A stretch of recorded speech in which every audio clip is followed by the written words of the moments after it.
आज का दिन भारतीय सैन्य इतिहास में सुनहरे अक्षरों में दर्ज हो गया है। भारत ने वो कर दिखाया जो अब तक सिर्फ राजनीतिक दस्तावेजों में लिखा जाता था। ऑपरेशन सिंदूर, देश के 26 वीरों की शहादत का प्रतिशोध। इस बार सिर्फ हथियार नहीं बोले हैं, भारत की बेटियां भी मैदान में थीं। कर्नल सोफिया कुरैशी और विंग कमांडेंट व्योमिका सिंह, इन दो बहादुर महिलाओं ने ऑपरेशन की ब्रीफिंग की अगुवाई की और पूरी दुनिया को दिखा दिया कि अब भारत की बेटियां सिर्फ घर तक सीमित नहीं रह गई हैं, बॉर्डर भी संभाल रही हैं। आज पूरा देश इन्हें शक्ति, शौर्य और प्रेरणा का प्रतीक मान रहा है। तो चलिए आपको विस्तार से बताते हैं पूरे मामले की परत दर परत। नमस्कार, मैं अंजलि मिश्रा, आप देख रहे हैं 24 अड्डा न्यूज। भारत का सबसे बड़ा सैन्य जवाब ऑपरेशन सिंदूर।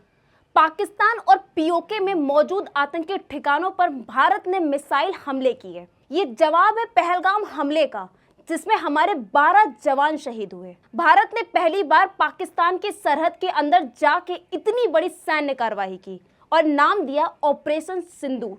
ये मिशन एक साथ 3 मोर्चों पर चलाया गया, पीओके, खैबर पख्तूनख्वा और बलूचिस्तान में।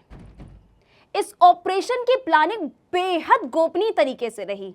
राष्ट्रीय सुरक्षा सलाहकार अजीत डोभाल की निगरानी में रॉ और मिलिट्री इंटेलिजेंस ने मिलकर टारगेट की पहचान की थी। जीपीएस लोकेशन, ड्रोन सर्विलांस और सैटेलाइट इमरजेंसी का इस्तेमाल किया गया था।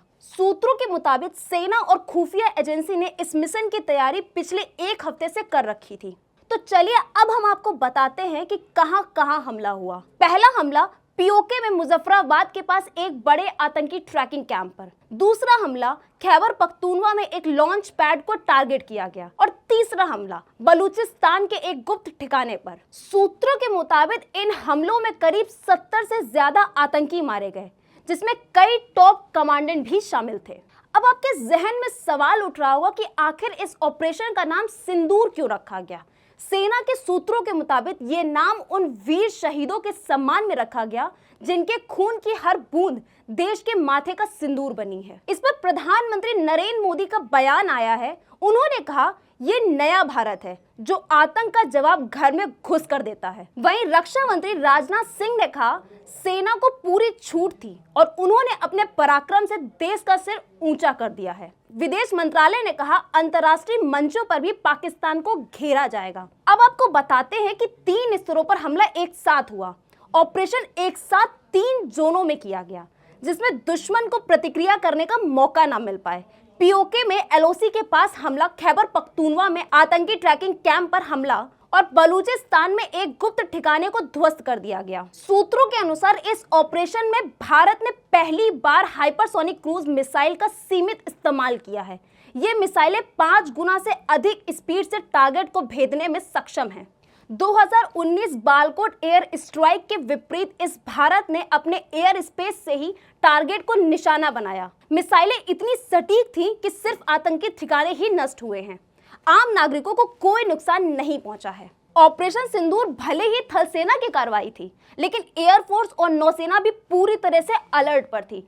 पश्चिमी नौसेना कमांडर और जैसलमेर एयरबेस में भी गतिविधियां देखी गईं। लेकिन सरकार ने अभी तक ऑपरेशन पर आधिकारिक पुष्टि नहीं की है। लेकिन सैन्य सूत्रों ने संकेत दिया है कि यह स्ट्राइक पूरी तरह से सफल रही। नो क्लेम, नो डिनायल नीति से पूरी दुनिया भर में संदेश गया है कि भारत अब चुप नहीं बैठेगा। वही खुफिया एजेंसियों ने पाकिस्तान सेना और आईएसआई के बीच बातचीत को इंटरसेप्ट किया है, जिसमें हमले की पुष्टि होती है। कॉल्स में घबराहट और नुकसान का जिक्र है। पाकिस्तान के सोशल मीडिया पर कई यूजर्स ने धमाके के वीडियो शेयर कर दिए। हालांकि वहां की सरकार ने इंटरनेट सस्पेंड कर रखा था, लेकिन कुछ क्लिप बाहर आ चुकी हैं। बलूचिस्तान में हुए हमले को लेकर बलूच विद्रोही संगठनों ने भारत का अप्रत्यक्ष समर्थन किया है। उनका कहना है कि पाकिस्तान की सेना बलूच लोगों पर अत्याचार कर रही है और भारत का जवाब जायज है। हमले के बाद पीओके के कई इलाकों में अफरा तफरी मची हुई थी। स्थानीय लोग घर से निकलकर पहाड़ियों में शरण ले रहे थे। पाकिस्तानी मीडिया इस पूरे घटनाक्रम को दबाने की कोशिश में लगी है। भारत ने संयुक्त राष्ट्र और G20 देश को सूचित किया कि यह कार्रवाई आत्मरक्षा में की गई है। विदेश मंत्री एस जयशंकर ने कई देशों से बातचीत की और भारत की स्थिति स्पष्ट की। वहीं चीन ने भी संतुलित प्रतिक्रिया देते हुए सभी पक्षों से संयम बरतने की अपील की है। वहीं अमेरिका ने भारत के आत्मरक्षा के अधिकार को माना है और आतंक के खिलाफ एकजुटता जताई है। हालांकि ज्यादातर विपक्षी दलों ने सेना की कार्रवाई की सराहना की है, लेकिन कुछ नेताओं ने पारदर्शिता की मांग की है। वहीं साथ ही राहुल गांधी ने ट्वीट पर शहीदों को श्रद्धांजलि दी और सेना की बहादुरी को सलाम किया। बुधवार की सुबह भारतीय सशस्त्र बलों ने पाकिस्तान और पाकिस्तान के कब्जे वाले कश्मीर यानी पीओके में 9 आतंकी ठिकानों पर 24 सटीक मिसाइल हमले किए, जिनमें मुरीदके और बहावलपुर शामिल हैं, जो क्रमशः आतंकी समूह लश्कर-ए-तैयबा और जैश-ए-मोहम्मद के गढ़ हैं। 70 से अधिक आतंकवादी मारे गए और 60 से अधिक घायल हो गए, जिससे इन समूहों की परिचालन क्षमता में काफी गिरावट आई है। ये हमले, जो कि 1:44 रात को किए गए, जम्मू एवं कश्मीर के अनंतनाग जिले के पहलगाम में हुए आतंकवादी हमले के जवाब में किए गए, जिसमें 22 अप्रैल को 26 लोगों की जान चली गई थी, जिसमें 25 भारतीय और 1 नेपाली नागरिक शामिल थे। रक्षा मंत्रालय ने कहा कि भारत इस प्रतिबद्धता पर खरा उतर रहा है। इस हमले के लिए जिम्मेदार लोगों को जवाबदेह ठहराया जाएगा। भारत की यह कार्रवाई देश भर में 244 जिले में शत्रुतापूर्ण हमले की स्थिति में प्रभावी नागरिक सुरक्षा के लिए नियोजित सुरक्षा मॉक ड्रिल से कुछ घंटे पहले ही हुई है। प्रधानमंत्री नरेंद्र मोदी ने हमले के अपराधियों और इसकी साजिश में भाग लेने वालों को दुनिया के कोने कोने तक खदेड़ने और उनकी कल्पना से परे सजा दिलाने की कसम खाई है। प्रधानमंत्री मोदी ने 3 देशों की यात्रा स्थगित की। बुधवार सुबह भारत द्वारा ऑपरेशन सिंदूर शुरू करने और पाकिस्तान और पाक अधिकृत कश्मीर में 9 आतंकी शिविरों पर हमला करने के बाद प्रधानमंत्री मोदी ने क्रोएशिया, नॉर्वे और नीदरलैंड की अपनी 3 देशों की यात्रा स्थगित कर दी है। भारत के ऑपरेशन सिंदूर के बाद अमेरिका ने पाकिस्तान के लिए यात्रा सलाह जारी की है। अमेरिकियों से संघर्ष क्षेत्रों, खासकर पाकिस्तान और भारत सीमा और नियंत्रक रेखा यानी LOC के पास के क्षेत्रों से बचने का आग्रह किया है। आतंकवाद और सशस्त्र संघर्ष के जोखिम के कारण यह क्षेत्र पहले से ही अमेरिकी विदेश विभाग द्वारा जारी यात्रा ना करे सलाह के तहत है और साथ ही पाकिस्तान के बाकी हिस्सों में यात्रा पर पुनः विचार करें सलाह जारी है। बुधवार को जारी एक बयान में दूतावास ने भारतीय सैन्य कार्रवाइयों की रिपोर्ट को स्वीकार करते हुए कहा है, यह एक उभरती हुई स्थिति है और हम घटनाक्रम पर बारीकी से नजर रख रहे हैं। भारत ने ऑपरेशन सिंदूर के कुछ घंटों बाद सरकारी ब्रीफिंग में आतंकवाद के खिलाफ अब और नहीं का संदेश दिया। ऑपरेशन सिंदूर पहलगाम आतंकी हमले के प्रतिशोध में पाकिस्तान और पाकिस्तान अधिकृत कश्मीर यानी पीओके में 9 आतंकवादी स्थलों पर मापा व्यापक और त्वरित जवाबी हमला था। प्रेस वार्ता के आरंभ में एक लघु वीडियो चलाया गया, जिसमें पिछले दशक में भारत में हुए जघन्य आतंकवादी हमलों की झलक दिखाई गई, जिसमें 2001 में संसद हमला, 2002 में गुजरात के अक्षरधाम मंदिर पर हमला, 2008 का मुंबई आतंकवादी हमला और उरी और पुलवामा में हुए हमले तथा पहलगाम त्रासदी शामिल है। एक संदेश में कहा गया, पिछले एक दशक में 350 से ज्यादा भारतीय नागरिक सीमा पार आतंकवाद के शिकार हुए हैं और हिंसा की इन नृशंस घटनाओं में 800 घायल हुए हैं। सीमा पार आतंकवाद के इस अभिशाप से राष्ट्र की रक्षा करते हुए 600 से ज्यादा सुरक्षा कर्मियों ने अपनी जान गंवा दी है और 1400 से ज्यादा घायल हुए हैं। इसके बाद इसमें लिखा गया, अब और नहीं, और इसके बाद ऑपरेशन सिंदूर। तो चलिए अब आपको हम बताते हैं कि ऑपरेशन सिंदूर में कैसे भारत ने 25 मिनट में 9 आतंकी कैंपों को नष्ट कर दिया। भारत को 24 मिसाइलों को छोड़ने में सिर्फ 25 मिनट लगे, जिसमें पाकिस्तान और पाकिस्तान के कब्जे वाले कश्मीर में 9 आतंकी शिविरों पर हमला हुआ और 70 आतंकवादी मारे गए।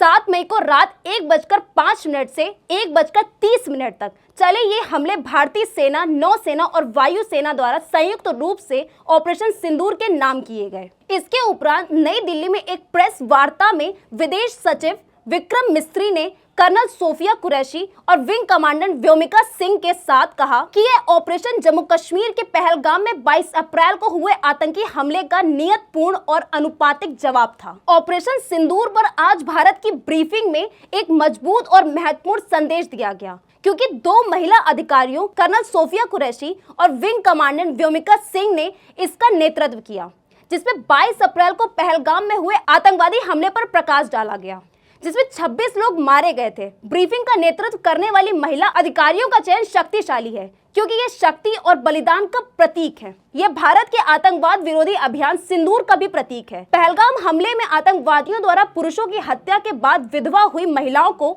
समर्पित करने का एक तरीका है। जम्मू कश्मीर के मुख्यमंत्री उमर अब्दुल्ला ने भारत के खिलाफ पाकिस्तान की मनमाने और अंधाधुंध गोलीबारी को अनुपातहीन बताया है, जबकि भारतीय अधिकारियों ने यह सुनिश्चित किया है कि कोई भी सैन्य और नागरिक लक्ष्य निशाना न बनाया जाए। ये उम्मीद की जा रही है कि भारतीय उचित और अनुपातिक तरीके से जवाब देंगे, जवाब देने में अपने अधिकार का इस्तेमाल करेगा। मुझे लगता है कि भारत सरकार और भारतीय रक्षा बलों ने यह सुनिश्चित करने के लिए हर संभव प्रयास किया है कि पाकिस्तान में कोई भी सैन्य और नागरिक लक्ष्य न बने। उन्होंने केवल आतंकी ठिकानों और लॉन्च पैड को निशाना बनाया।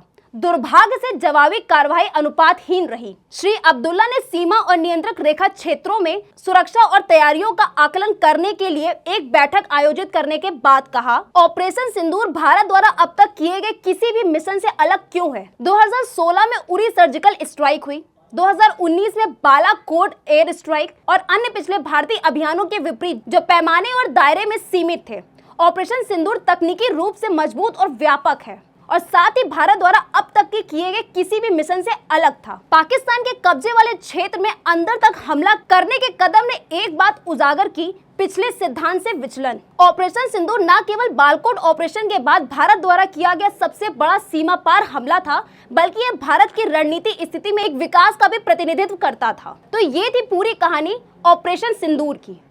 फिलहाल के लिए बस इतना ही। ऐसी और खबरों के लिए देखते रहिए 24 अड्डा न्यूज। धन्यवाद।